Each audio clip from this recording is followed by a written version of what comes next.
play of the game from way down. True, silence. Rainer getting absolutely A team wipe. The living bombs going. Oh my goodness, the ring. Bombstastic gonna find Rainer.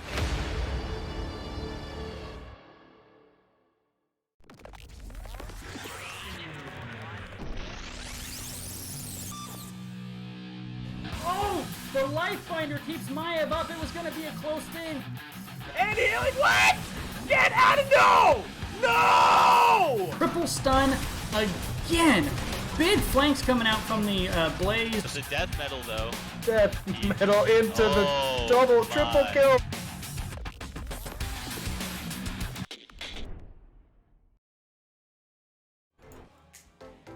All right, hello, welcome back everybody to the, oh, I moved that, okay. To the NGS Rewind. I'm joined now by Chaotik. And welcome, Chaotik, glad you could join us today here. Yeah. Hey everyone, happy to make it. So let me turn you up a little bit, because you're a little quiet. Sure, does this sound any better? Yeah, I think you're fine now. Okay. So I'm gonna see if I can't get your... I don't know what happened to that. Huh, that's weird. Your image... Oh, because I'm moving the wrong thing, that's why. Your image is not showing up correctly. No worries. But now I got it set up, so it'll be fine. And I'll just have to fix the camera later. So anyways, now that I've done that, so welcome Chaotik. Chaotik is a Division A player. Chaotik, which team are you on in Division A? I'm on Team Rewind. We're currently ranked first, which I'm very proud of. Absolutely, as well you should be, for sure. So, we're gonna catch a Division A game here between Into Deep and Sky5. This was played earlier this week. Super quiet, I'll turn him up more. Let's see. Alright, does this sound any better? Hold on one second. I have to zip over to that channel. Okay, no worries. Okay, I've turned you up to 200%, so if they can't hear you, and I've turned up the game sound, so if they can't hear you at all now, then it's gonna have to be on your side. Don't worry, I can just start screaming. Fair enough. Yeah, it could work. So, so game number one here between Into Deep and Sky5 is gonna be on Infernal Shrines. So you've played against these teams. Is there any thoughts, feedback on what you think about these teams going into this match? Kind of predictions or anything like that? I don't have too many predictions, honestly. I think that both teams are very, very good. We faced off against Sky5. I think they were ranked third when we did, and they were a pretty great team. Similarly, Into Deep, when we faced off against them, I think that both teams are pretty great, and because of that, I don't really know what to expect from them. I also think that because it's Infernal Shrines, and that's what the most common map in NGS, like, this is going to be relatively, how do I put it? There's not too much that we can say to predict what's going to happen here. Sure. Okay. So what do you guys, is, Dingstorm, I see you're still out there, or Chaotic, or Ryokai, let me know if the sound is better for Chaotic, or if he's still pretty quiet, so that we can have him, I don't know, boost his input or something. But looks like we've got everything set up now. Unfortunately, this as well is a replay that was before the bug patch that we had a couple days ago, so we're having to do this a little bit differently. I'm actually streaming it for Chaotic, so it'll take a moment when we go between the games. We won't have the overlays quite set up right, all those fun and exciting things. Let's see. It's okay. Still really quiet. At your mercy for the observer, but that's fine. Well, I'm gonna turn the game sounds down pretty low, so. Okay, I can try to increase my input as well. 1 second. Yeah, because I can't turn you up any more than I have. Oh, stop. Prepare yourself. All right, give me a moment to turn the game sounds down here.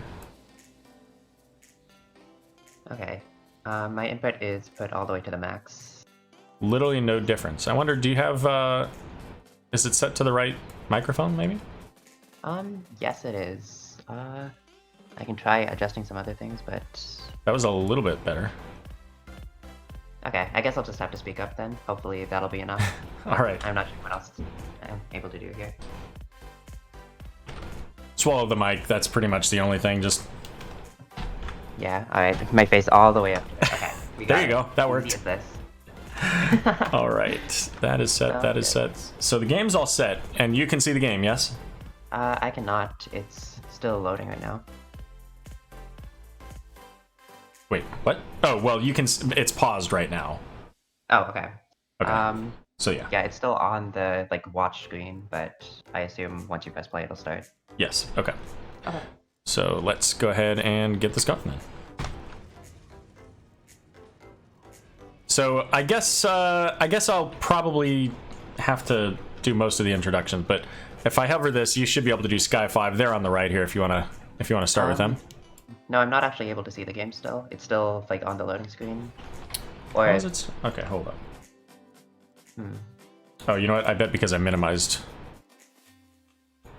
like it's in the Heroes of the Storm client rather than like the actual game, if that makes sense. Like it's on the watch screen. Okay, 1 second. Sorry, folks. Technical challenges here as we're trying to make use of the streaming. Let's see. How do I do this? Stream has ended. What? Close stream.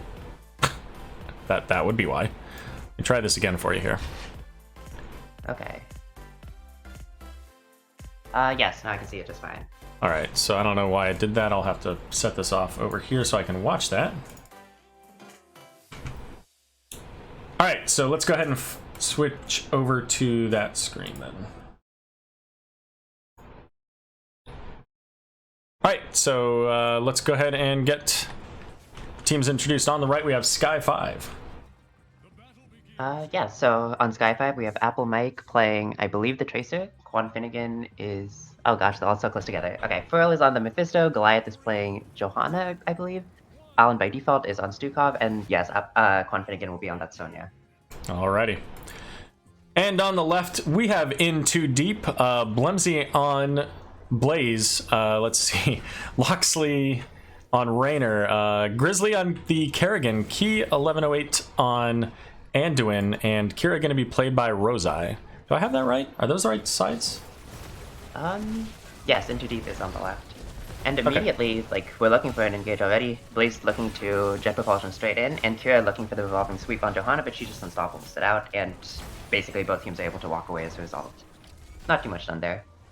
But on In Too Deep side, they do have 3 like heavy melees, including that Kerrigan plus Kira, so that's a very, very heavy engage that they have there. Apple Mike on Tracer looking for Loxley. Grizzly jumps onto him, but Apple Mike is able to find that kill and recall with only a sliver of his HP. That was very well done by him. Yeah, it was a great play, and you know, the one positive about this adjusted overlay is right up here in the top, you can actually see the status of Tracer's pulse bomb. I don't know that you can actually normally see that. That's true. So now we can see that she almost has a pulse bomb up. Obviously, because it's early game, it's not going to be too useful because it's just a little bit of extra burst damage, but that'll definitely scale over time, so it'll be very, very good, like in the late game. And so it looks like we're going to have a Kira v Sonya solo lane, at least for now. And it's important to note that this is a main tank Blaze comp as well, with the Kira and Kerrigan to support. Yeah, normally I don't like main tank Blaze comps, like if it's solo Blaze too much, but in this case I think it's perfectly fine. They have 2 different forms of engage from both Kerrigan and from Kira, and with that, like that should be able to mitigate the impacts of Blaze's initiation with his jet propulsion being just so obvious. Right, and of course they did adjust the time that it takes, the channel time for jet propulsion, so that certainly helps a little bit. Your reaction time has to be pretty solid to interrupt that jet propulsion. Yeah, definitely. So it looks like currently Sky5 is starting on their Bruiser camp, but that does give In Too Deep the space to get the bottom siege camp in the meantime, and then it looks like they'll be rotating up afterwards, probably to clear out the waves as such. But until then, it's just the regular early game, trying to soak as much as possible, and it looks like both teams are relatively even on XP. Sky5 actually electing to take the Bruiser camp early because the objective is in the top lane, so that should be pushing out. Yes, and there's the Shrine activating right now. Yeah, and it's an Arcane Punisher, so it's going to be, you know, at this point, one of the weaker early game Punishers, at least. And getting that camp out early here just means that they can get some value onto this wall as In Too Deep is working elsewhere. They're trying to get their shaman camp, which will give them a little bit of a distraction at the beginning of this shrine. But we're seeing an invade here coming in from Sky5, and they're actually able to get the kill onto the Kerrigan. Blaze is in, I was gonna say he's in a little bit of trouble, but they're backing away. They have the opportunity now to head up and get working on the shrine right away. Yeah, the big thing about that, though, was that Anduin did have to use his pull in the process of that in order to try and save Kerrigan, and it didn't work. So as a result, they won't have that cooldown up for this fight, which might honestly just mean the difference between Sky5 just winning it outright here. So we've got the shaman camp still going in the mid there, or not in the mid, but in the lane, as opposed to the damage they're putting onto the shrine defenders here, and only up to 18. So an advantage of less than 10 here for Sky5, even with that kill, because they were also working on the shaman camp. But Raynor getting brought down pretty significantly between the damage of Johanna and Stukov. Pulse Bomb out onto Rosai, but it's going to be Raynor going down first. Yeah, and at this point it looks like In Too Deep is just in full retreat. Blaze isn't going to be able to get out. Kerrigan is jumping back in, trying to see if she can get the Stukov, but now unable to do so. The revolving sweep from Cure in order to just try and get some damage out, but it looks like with her heal gone and her grappling hook gone as well, she's just going to be chased down by Tracer and team and cleaned up as a result. And that's, with that should mean that Sky5 has the freedom to just take the rest of the objective and have that Arcane Punisher pushing into the top lane now. And there's no wall, so this Arcane Punisher now likely going to be able to get the fort. That's true, and especially with like follow-up from something like a Sonya or the Tracer, that means that In Too Deep is going to have to be very, very careful with this Punisher jump, because it can hit anybody here, and the follow-up means that whoever it hits will likely die. It is the Blaze, and they're looking for the Blaze. They do manage to interrupt the Jet Revulsion, but a nice pull from Anduin to save Blaze there. Yeah, I think that was the Condemn, just based on how it looked. So just, you know, Gotcha. lucky timing maybe, but ultimately able to get secure the lockdown. Blaze sitting at about half health now, and that fort all the way gone. Punisher sitting still at about 20% now, so they're getting a little bit of damage on this wall. It's not going to be a ton, but you know, they can get something out of it. Now what's In the meantime, it looks like Sonya and Kerrigan both went to offlanes to soak, which is good, but as a result, it looks like Sky5 is actually pulling ahead in terms of XP, reaching just about level 9 as In Too Deep has just reached level 8. Yeah, full level lead there for Sky5, which is going to be really valuable for them. Kerrigan clearing up this lane is going to get some damage here. I think she's okay. Oh, maybe not with that pulse bomb. Oh wow, with the pulse bomb? And Close. she barely managed to survive. Very, very close. You know, Apple Mike's over there going, if only I was level 10. Yeah, honestly, every single Apple Mike engage that I see, like, he seems to get out by, like, the CMO's teeth, or his enemy does, but, like, either way, every single Tracer engage he has just seems so close. And it won't be as close here once they get level 10 and they get that upgraded pulse bomb. That'll be a lot more secure of a kill then. That's true. That does mean that Sky5 will have so much more kill pressure on basically any target, including that Blaze, because the increased damage on Tracer's level 10 does percent damage at that point. And, I mean, do you ever see anybody take the other pulse bomb at 10, or is it always the percent damage? Honestly, not anymore. But to be fair, the only person I see playing Tracer at this point is Apple Mike, because he just does it so well. Well, there you go. Yeah. So it does look like it's the classic Sky5 leap play from the Sonya, Durance of Hate from Mephisto, and basically the standard ults for the other three. But Yep, with and this, it's just... Oh, go ahead. I was just going to say, you know, level 10 coming up here soon for In Too Deep. They're clearing up and defending in their mid lane to get rid of the siege camp, but with the time here, Sky5 setting up to have a bit of a gank over this shaman camp. So as far as for In Too Deep, we've got the Hyperion, the Light Bomb. Blaze hasn't yet selected his. Final Strike and Ultralisk coming out from Kerrigan. An interesting choice then for Ultralisk here. Maybe she's just looking for the stun onto Tracer in the hopes that they can just blow Tracer up. But that will mean that she has less damage overall in team fights, which should also mean just less survivability for the Kerrigan. So we'll see how that plays out. So in the meantime, Sky5 is able to steal the Bruiser Camp away, but that's mostly just to deny it from Into Deep's side. It should be easily cleared out here, but it means that it won't be pushing in the top lane as its next objective spawns in the bot lane now. And in the bot lane, it's going to be a Frozen Punisher here, so, you know, the Frozen Punisher is, especially early game, so much better now with the ability to lock down structures. So this is a really important Punisher for either team at this point. Both of these teams have their forts available. There's no wall on the side of In Too Deep. I believe there's, yeah, I was gonna say there's everything over here for Sky5. So, and in fact, Sky5 making the rotation to actually take down this fort. So even more value potentially if they can pick up this this bot lane Punisher. That could go right into a keep now. And that's very smart. They saw that In Too Deep was going top in order to clear out the Bruiser Camp, and with that, that just gives them the freedom to take out that bottom fort, take out that well, most importantly, and it means that they should have a ton more sustain. They have the ability to just back up at any point, tap, and then come back in, whereas In Too Deep doesn't have that option.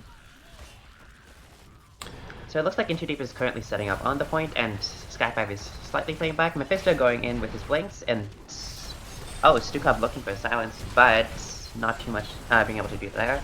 Combustion coming out, but a nice flying swipe from Stukov to get them out. In the meantime, though, Von Finnegan is being attacked by the Hyperion there, and it's Tracer who ends up going down to the combination of Raynor plus Kerrigan there. Yeah, and so we did see... In Too Deep managing to get full control over this shrine, and with Kerrigan there, they should be able to continue controlling this point. A nice Mephisto root, hitting 3 people and a Sonya leap to follow up, managing to get 2 people so very low, and it's Blaze and Raynor that go down. Kerrigan managing to get the Sonya there, but she does end up falling afterwards, and that is a 3-for-1 trade.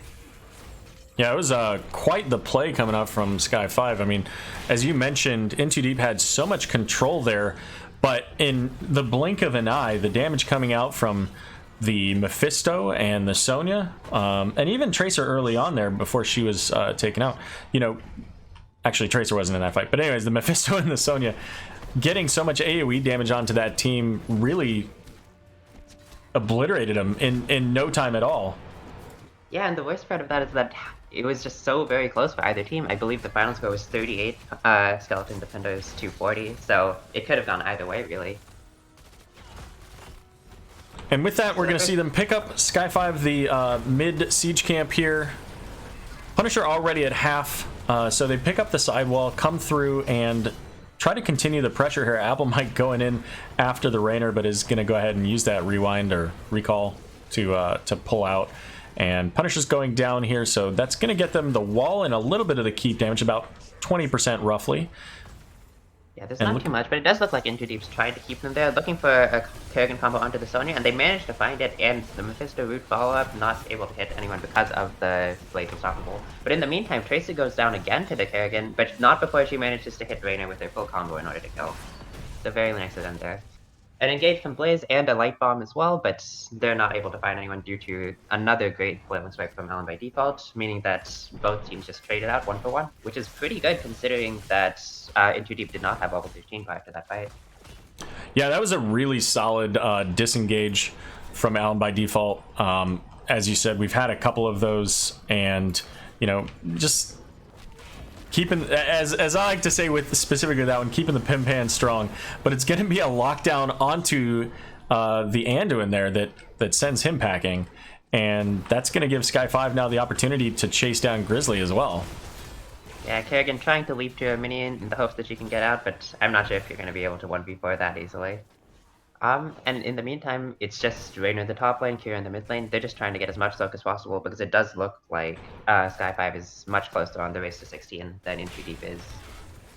So with that, and with 2 people dead on the In Too Deep side, that does give Sky5 the space to just take that mid fort and mid wall as well, in preparation for the next objective, which will be mid.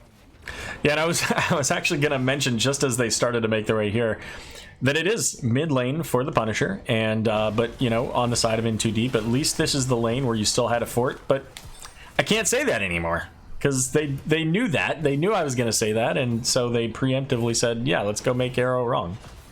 Yep, the caster's curse hits again. And with 16, Sky5 is able to take the Bruiser Camp again. Again, just denying it from in too deep is very big here. One, because it gives experience, and two, because it stops it from pushing in that top lane. But it looks like they're just going to go straight to their Bruiser Camp, cap that maybe a little bit early. It's not going to be pushing with the objective, but they do still have the 16 advantage, so they might be looking for a fight in the top lane. Just popping up the talents so everybody can see as far as questing talents where we're at here. Kira not quite done with that level 1 Fatal Wounds quest, but should be by the next fight. Tracer obviously had her stacks reset when she was killed just a few moments ago. Right. Ever since they the recent patch where they nerfed Kira, they did increase that quest, I believe, from 125 to 200. So now it's a little bit harder to complete. Yeah. Unless you're in like a brawl or a QM, then it's real easy to complete. That's true. The classic ARAM plays. Yeah. So with 16, it looks like Sky5 is still looking to just push their advantage with the camp and the catapult in the top lane. They just get one of those towers and the top wall of that keep, and then they just rotate back down to the shrine. And they still do have 16 for like a reasonable amount of time. So unless In Too Deep is able to find something, find 16 really quickly, I'm not sure if they'll be able to take this fight. Yeah, they're gonna get this siege camp, which, much like before, it's just a denial, really, because that's probably what they're gonna be focusing on clearing. But Kira going in onto the Tracer gets full revolving sweep. The final strike going out doesn't manage to land here, however.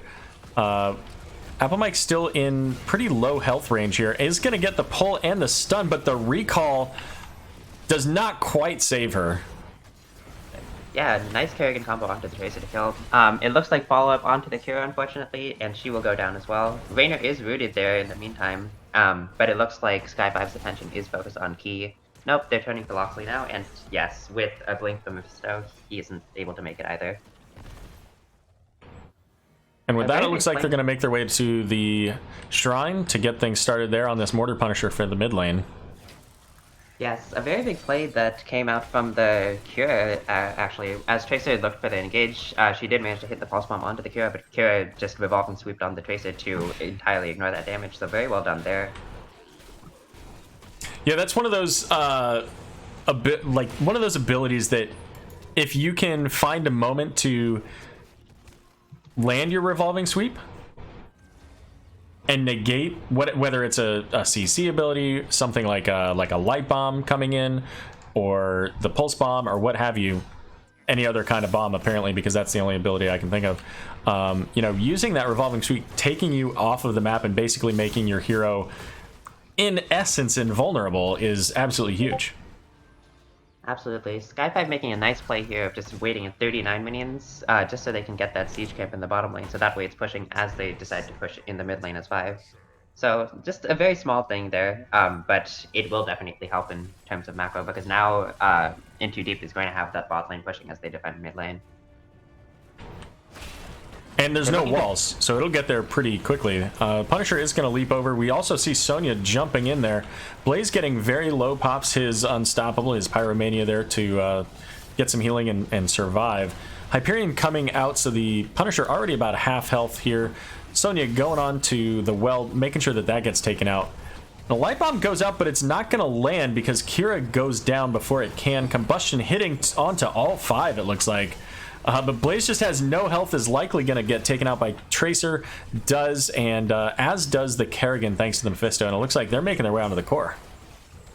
Yeah, the Punisher went down here, but with 3-man lead here, especially if they're able to find picks, but I don't even know if they need it with the sheer amount of damage that both Sonya and Tracer are able to just dish out on this core. And they still have Siege Camp pushing in mid as well to help there.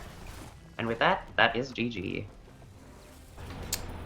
All right, so game number 1. We'll pop up the stats and talents here for the stream to take a look at here real quick.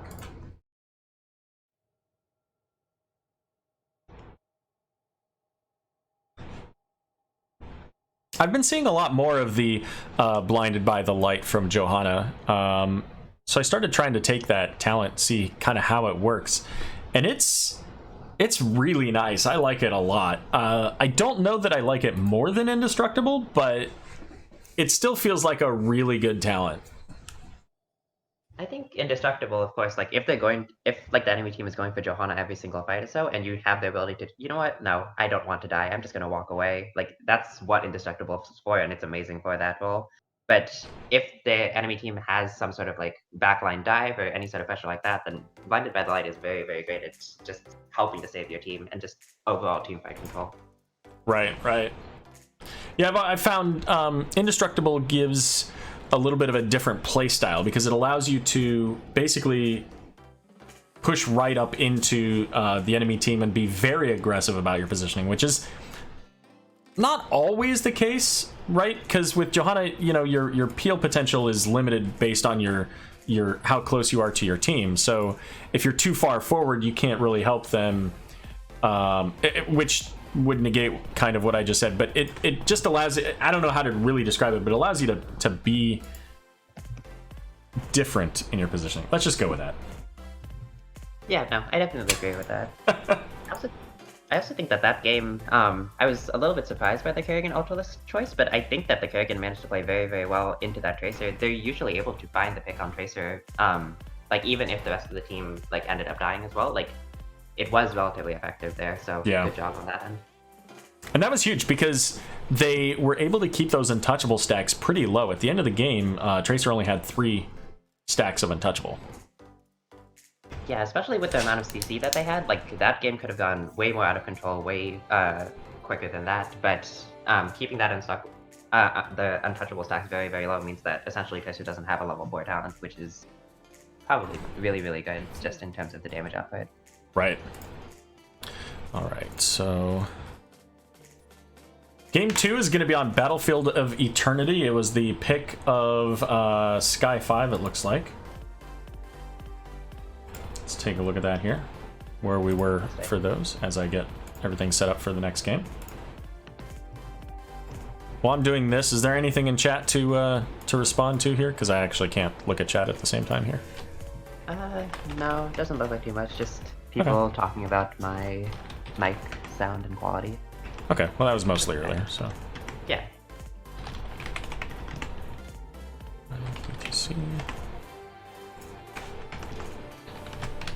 So, Battlefield of Eternity feels like I haven't seen a BOE game actually in a little bit, since last week. Basically, I feel like every other game is just on Infernal Shrines or on like Volskaya Foundry or like Tomb of the Spider Queen. I feel like those are the 3 big ones that basically every team plays. But yeah. Battlefield of Eternity, like it's a good map, sure, but I guess it's just not as favored as some of the other ones.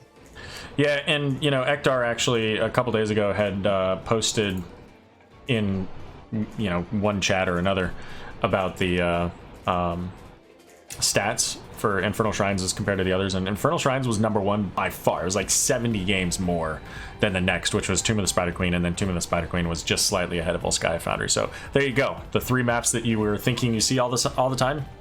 Yeah, you do. Okay, so I wasn't just going crazy. Yeah, nope, you're spot on with that. So all right, so I've got everything set up. You can see my screen, correct? Yes, I can. Okay, great.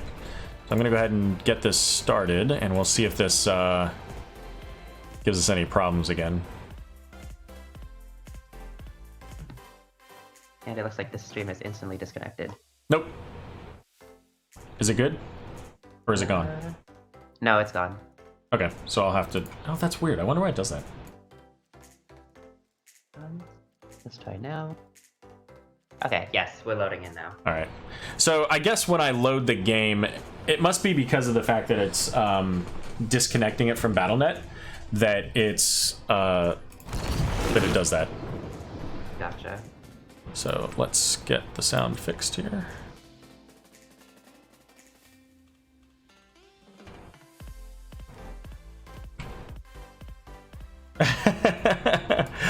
For what it's worth, Chaotik did not select that. I did that.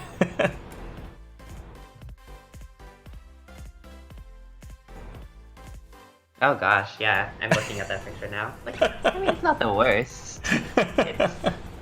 I've seen worse than that. It's fine. At least it's like relatively color coordinated. Yeah, that was me saying, hey, give me a picture, and Chaotik didn't give me one, so that's what I selected for him. It's okay. It's a bit of a mess, and I'm a bit of a mess, so it's very relatable. I respect that picture. So you're good, you can see? Yes, I can see the game just fine. Okay, good. I'm trying to move a dog out of the way here, and then I can get back into setting up here. So this should all be set up. Let me get over to the pop-ups, and then I can get us going. Sounds good. And let's make sure. Apple Mic's on Sky5, right? Yes, he is. Yeah, they So it swapped looks like sides. the teams are switched sides. Jerks. Jeez. Swap that and swap that. All right. Well, you know what? You introduced Sky5 last time, so by all means, take it away. Sure. So to start out, we have Goliath playing the ETC, Alan by default on Tyrande, Quan Finnegan on Phoenix, Apple Mike playing his signature Rhaegar double support, and then finally Furl on Li Ming.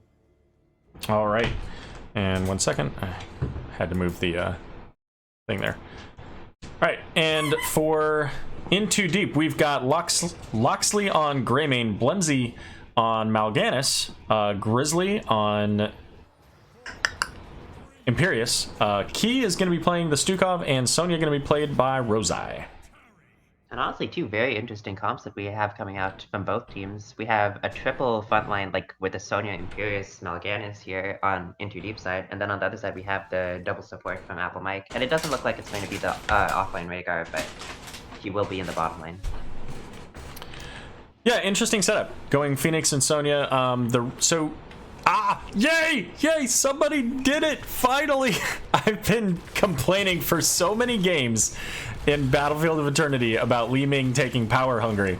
And I've like, straight up, every game, I'm like, why are they doing this? And finally I got somebody who was like, yeah, I don't know why, I just did that. I just picked it because I'm used to picking it. And so finally we see an Astral Presence, which, fine, I don't care what you take, as long as it's not power hungry here. And so I'm excited to see that we've got the Astral Presence. But Apple Mike getting taken down there with that combination coming out from the Mal'Ganis stun, and that's going to be first blood just under a minute into the game. Yeah, between the Imperius stab and the Mal'Ganis sleep and stun that he has, and the Stukov silence as well, just Apple Mike had absolutely no chance to heal himself. So without that second support, like, he just went down really quickly. So I'm interested to see how the Astral Presence build works on this map with the change to the 35% now threshold, doubling mana. So we'll see how that turns out.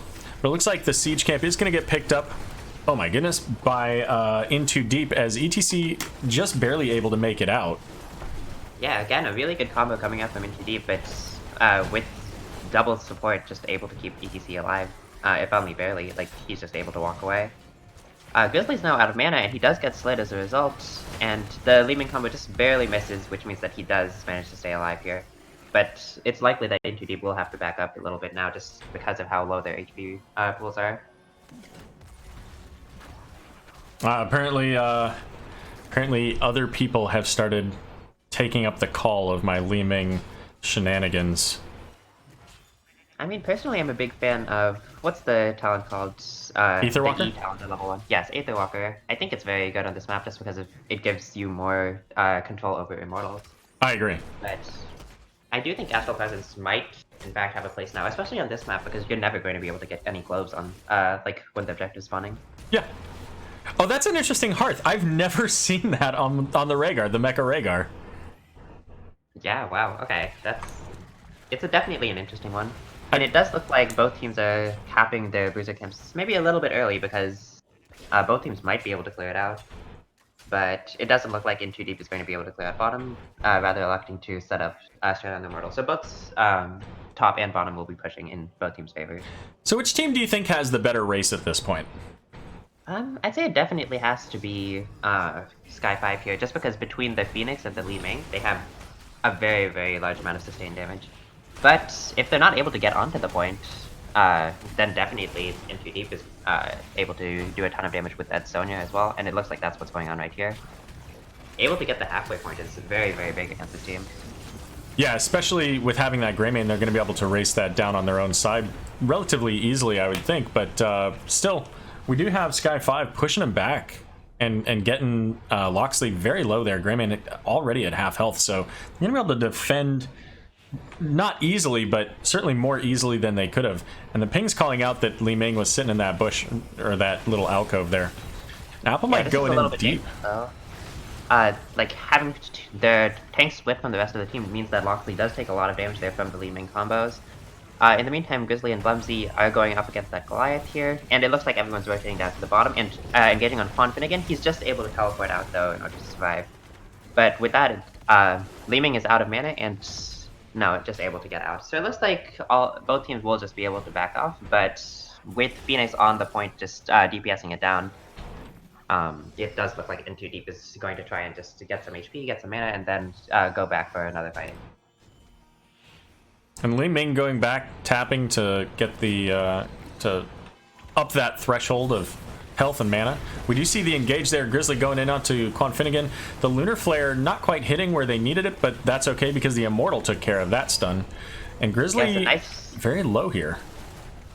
Yes, a nice stun from Goliath, straight into an Immortal stun and follow up. Another slide onto Loxley, and this time he's not going to be able to get out. First kill going over to oh wait, no, it's not first one, but first kill in this opportunity going over to Sky5. And with that, Veigar is going to be the one. Yeah, it's the first kill for Sky5 of the game so far. Yeah, okay, it is special. There we go. Yeah. It matters. But it also slows down the race potential here for Into Deep, so that's important. A lot of defense here coming out from Sky5. In fact, nobody on their Immortal, as everybody back now from Into Deep. But Blumsy's the one that's in danger here, as ETC able to get that power slide earlier and just zone him out, keeping him from the rest of his team.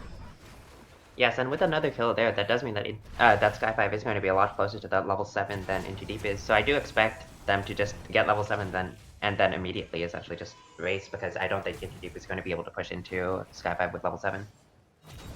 And it looks like Greymane does recognize that going up to the top lane as well, just to try and get his team level 7 as well. Yep, and with this though, is that Veigar being the only person racing it down means that it's going to be very, very slow for like Into Deep, or for Sky5 to actually get any race potential down there. So this is giving Into Deep a ton of time to just... Oh, wait, never mind. A stun onto Mal'Ganis, but no potential follow-up. But with ETC's permanently silenced there, he does get very, very low. Meanwhile, Loxley in the backline getting engaged on by Quan Finnegan, but the Veigar might does manage to get him down in the end. And Alan by default in the backline, meanwhile, getting 1v1 by Grizzly to get the kill. But in the meantime, Mal'Ganis does die as well, and now Grizzly is in a very, very bad position there. And that's going to give the resets over to Li Ming as well. Ultimately, it looks like Into Deep was able to pick up the Immortal with that damage, but at the cost of several heroes. So half of a level lead over for Sky5, and they will have to now defend this Immortal on the top. But, I mean, that shouldn't be too difficult for them with the Phoenix and Tyrande, and then ultimately even Li Ming is going to be up here soon. True, but that time was relatively low. It looks like basically everyone on Into Deep is back up now, and with that, like, this does make sure that the Immortal isn't pushing against them, because if it had been pushing against them with the level advantage that Sky5 did have, like, that would have been much worse than, I think, this alternative. Oh, yeah, for sure. So we see the rotation down into the bot. Trying to catch on to Apple Mike here with the Greymane. They do get some damage, but not a significant amount onto him. Instead, they're going to be focused on getting as much structure damage here as they can in the bot lane to kind of balance what they've done in the top lane so far with that Immortal.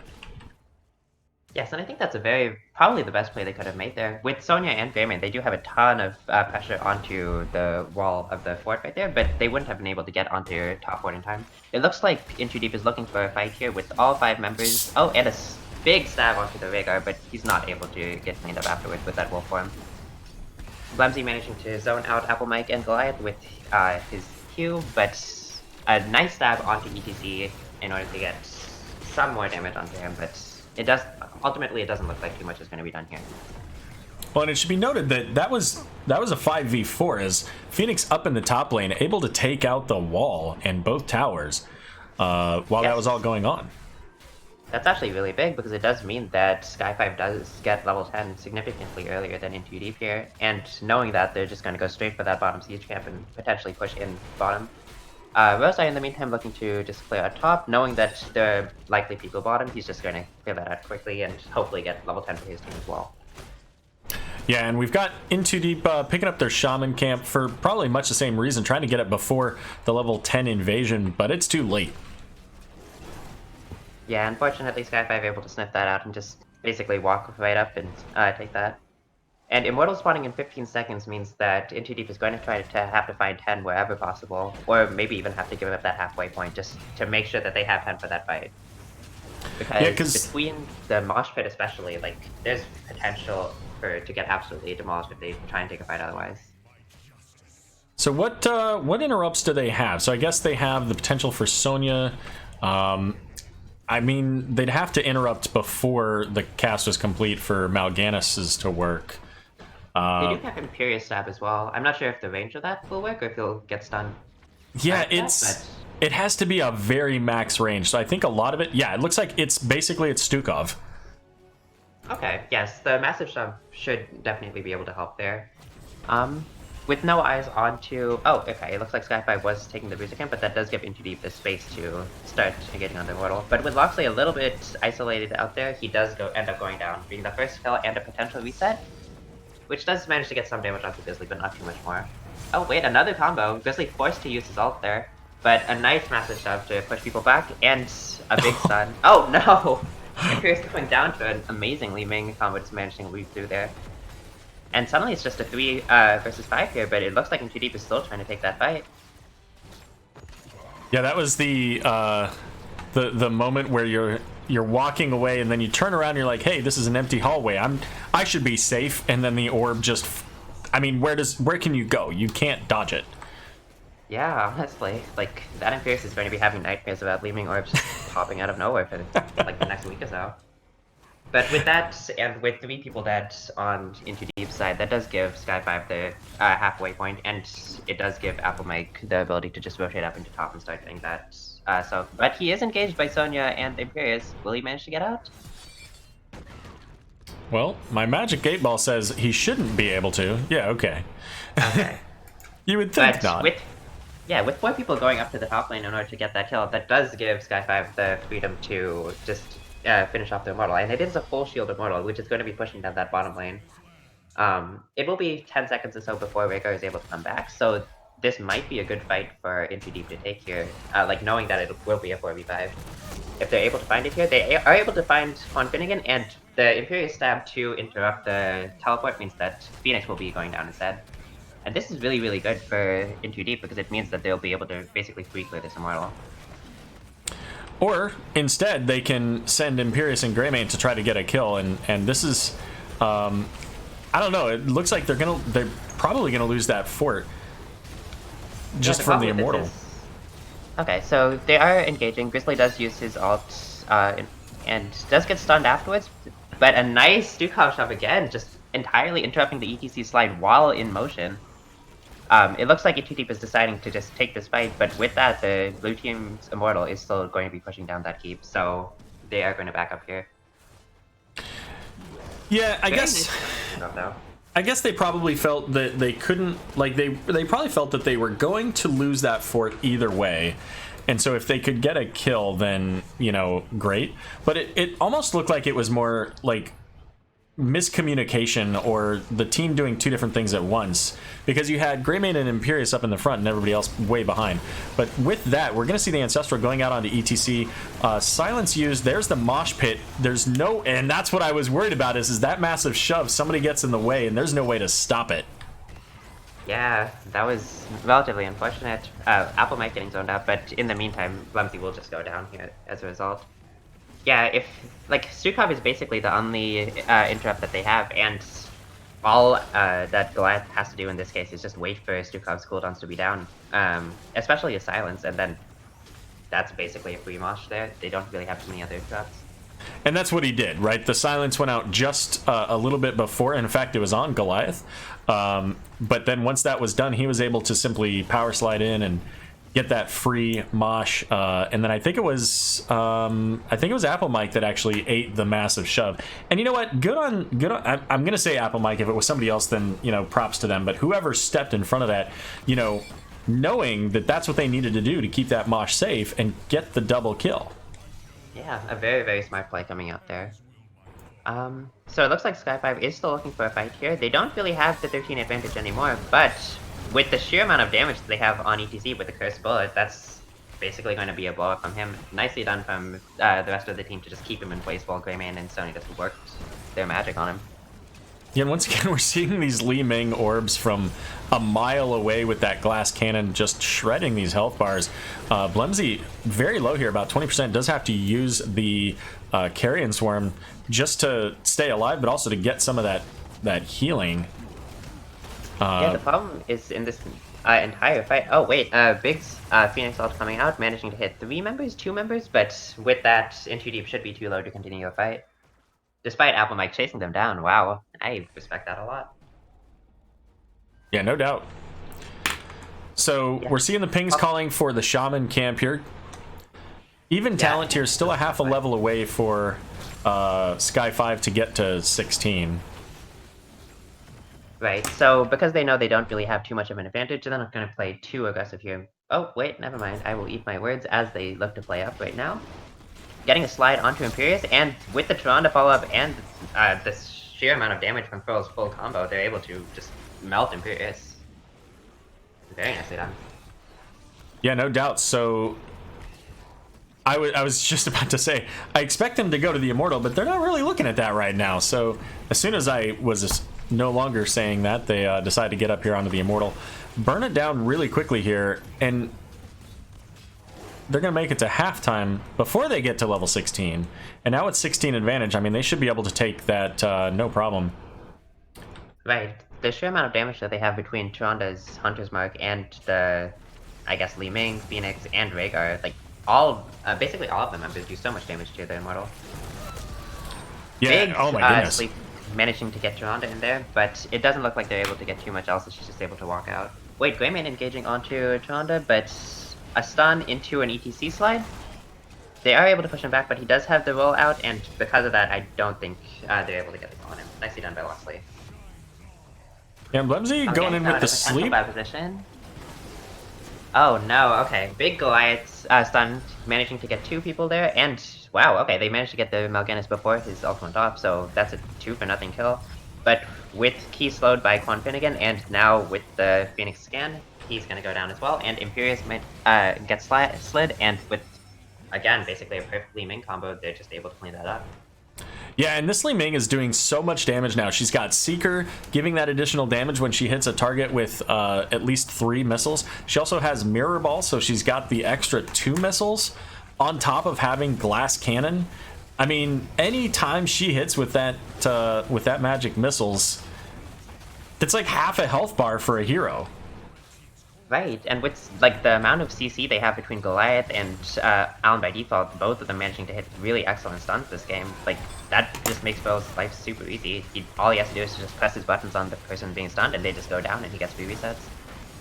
But Immortal Shield does go down, but it does look like In Too Deep is trying to engage onto... Oh, okay, never mind. Greymane does go down, and with a mosh pit onto Blemzy, he does manage to get out barely, but he goes back in, and at this point he's a little bit low. He's just creating time, but in the meantime, the Immortal's just going to clean up this game. So a quick, relatively quick anyways, 2-0 victory for Sky5. So interesting, just a little stat that I happened to notice as I was setting up here earlier. The difference, how much time do you think between game number 1 and game number 2, how much time do you think there was difference in the 2 games? So, you know, game 1 was this much time, game 1 was that much time. How much do you think the difference was? Let's say, I don't know, 2-3 minutes? 30 seconds. Really? Wow, okay. Very similar time. Very nicely done. And apparently I have no sense of time whatsoever, but... okay, I'm impressed. Both games were relatively in Sky5's favor. In Too Deep did manage to find some moments where they looked like they could get back, managed to get a couple kills, but ultimately Sky5 seemed like they had control over the game for most of that. I agree. very solid game out of Sky5 here, out of both game 1 and game 2. You know, really good play, the combos with their stuns, and you know what? We got to see an Astral Presence, so I've got no complaints about this. There you go. You've been validated. Power Hungry is not the best the best talent in Battlefield of Eternity, and Furl is helping you prove that. Exactly. Thank you, Phil. I appreciate your assistance with this matter. So that's going to wrap us up for the Div A game here between Sky5 and Into Deep. We've got 2 more matches coming here later in just a short bit. Our next match, let me pop up the schedule here. Our next match is going to be a Div C East game between Wood League and Do It Right, and Ektar is going to be joining me for that one. Following up that, we're going to see a playoff game between the #1 seed Heroes of the United States versus #8 seed Rush B out of Division B East, and Butte Holiday is going to join me for that one as well. Chaotic, it's been great having you here. Before we go on to our break here, is there anything you'd like to say to Twitch chat? Well, thank you everyone in Twitch chat for helping me with all of these microphone settings and whatnot. That was very nice. And then thank you to you, Aero, for having me. That was a lot of fun. Yeah, for sure. I appreciate you stopping by always, you know, and certainly welcome to come back again. So let's go ahead and we're going to go ahead and take a few minutes of a break as we get set up to bring in Ektar, get set up for our next game for the Wood League and Do It Right. And again, this is another match where it's going to be set up where unfortunately we can't load it with the CoCaster. So it's going to take a few minutes to set it up, but we'll be back in about 10 minutes. So thanks again for stopping by, Chaotic, and everybody else. We'll be back soon. Bye.